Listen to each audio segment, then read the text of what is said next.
બાપાની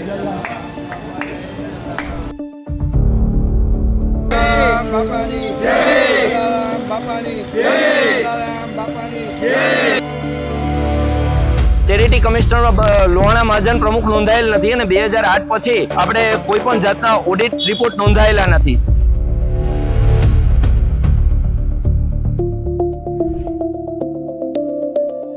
જ્યારે દશરથ રાજાનો એક વાત સફેદ થઈ ગયો હતો તો એને નક્કી કર્યું હતું કે હવે શ્રીરામને રાજગાદી આપી દેવી છે.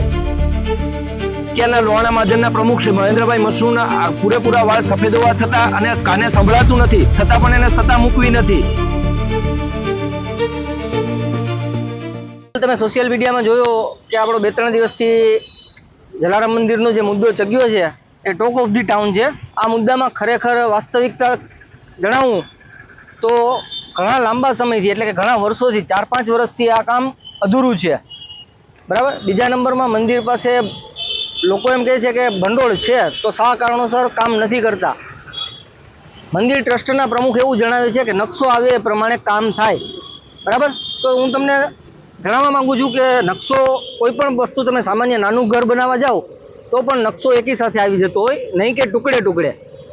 અહીંયા તમારું બેડરૂમ બનશે, અહીંયા તમારું બાલ્કની આવશે, અહીંયા તમારું કિચન આવશે, આ બધું એક જ પ્લાનમાં આવી જતું હોય છે. તો મંદિરનો પણ નકશો લોકો સમજે છે એકી સાથે જ આવી જાય તો શા કારણોસર આ રજૂ કરવામાં નથી આવતો.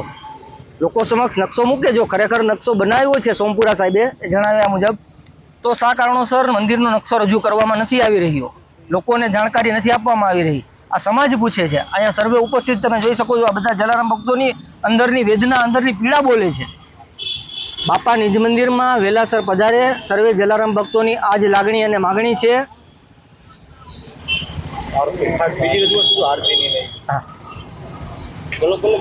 બીજું કે ગુરુવારે મહેમાન આવતા હતા એ રીતના કરી અને મંદિર ટ્રસ્ટના પ્રમુખે અહીંયા ઉપસ્થિત લોકોને હટાવ્યા કે ભાઈ અહીંયા તમારે આરતી નથી કરવાની. ભાઈ શા કારણોસર? આ કોઈની માલિકીની મિલકત તો નથી અને કોઈ ખરાબ કાર્ય નથી કરતા, નથી જુગાર રમાડતા કે કોઈ ગેરકાનૂની પ્રવૃત્તિ નથી કરતા, તો આ કાર્ય માટે શા માટે રોકવામાં આવે છે?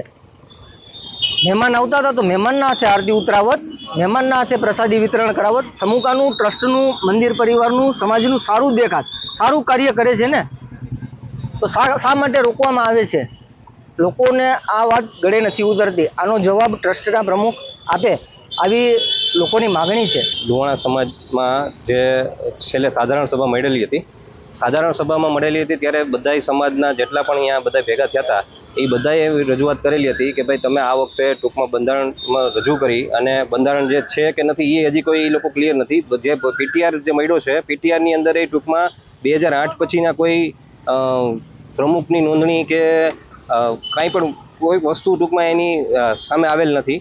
બીજી વસ્તુ કે આપણે સમાજ એવું ઈચ્છે છે કે ભાઈ લોકશાહી ડબે ચૂંટણી થાય અને લોકો ચૂંટાય, મતલબ જે ઊભા રહેતા હોય ચૂંટણીમાં એ ચૂંટાય અને સમાજમાં આગળ આવે. આટલા વર્ષોથી તમે સમાજની વાડીની પરિસ્થિતિ જુઓ ને તોય તમને અંદાજ આવી જાય કે ભાઈ અત્યારે આ લોકોએ શું કરેલું છે ટૂંકમાં. એટલે હવે કોઈ પણ આખી નવી બંધારણની રીતે ચૂંટણી યોજી લોકશાહી ડબે અને આગળ આવે અને આગળ સમાજનો આગળ વિકાસ કરે એવી અમારી સર્વે જ્ઞાતિજનોની માંગણી છે. સૌથી પહેલા તો એ વાત કરવાની હતી કે લોહાણા મહાજનનું બંધારણ છે જ નહીં એવા ન્યૂઝ મળ્યા છે અને 2005 પછી ચેરિટી કમિશનરમાં લોહાણા મહાજન પ્રમુખ નોંધાયેલ નથી અને 2008 પછી આપણે કોઈ પણ જાતના ઓડિટ રિપોર્ટ નોંધાયેલા નથી. તો આ બધો વહીવટ પારદર્શક નથી તો સમાજ ક્યાંથી ટ્રસ્ટ કરવાનો? અને એક આપણે શાસ્ત્રીજીની કથામાં અને તુલસીદાસ કૃત રામાયણમાં પણ આપણે વાંચ્યું છે કે જ્યારે દશરથ રાજાનો એક વાત સફેદ થઈ ગયો હતો તો એને નક્કી કર્યું હતું કે હવે શ્રીરામને રાજગાદી આપી દેવી છે.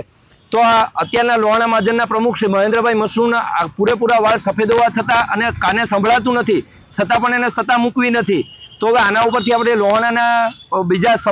લોહાણા સમાજના બીજા બધા સભ્યો છે શું શીખશે? હવે જુનાગઢની પ્રજાએ જેમ 30 વર્ષ સુધી સહન કર્યા પછી એને જાકારો આપીને નિવૃત્ત કરી દીધા છે, એમ લોહાણા સમાજ પર નિવૃત્ત કરે એ પેલા સમજદારી એવી છે કે ભાઈ તમારે નિવૃત્તિ લઈને રામ નામના ભજનના નામ લેવા જોઈએ. એ વાત આપ કરો છો એ વાત બિલકુલ ગેરવ્યાજબી છે. મેં કોઈ ગેરબંધારણીય કાર્ય કર્યું જ નથી. અમારી પાસે અમારા વડવાઓએ જે બંધારણ મૂકેલું છે 1952માં બંધારણ રચ્યું છે.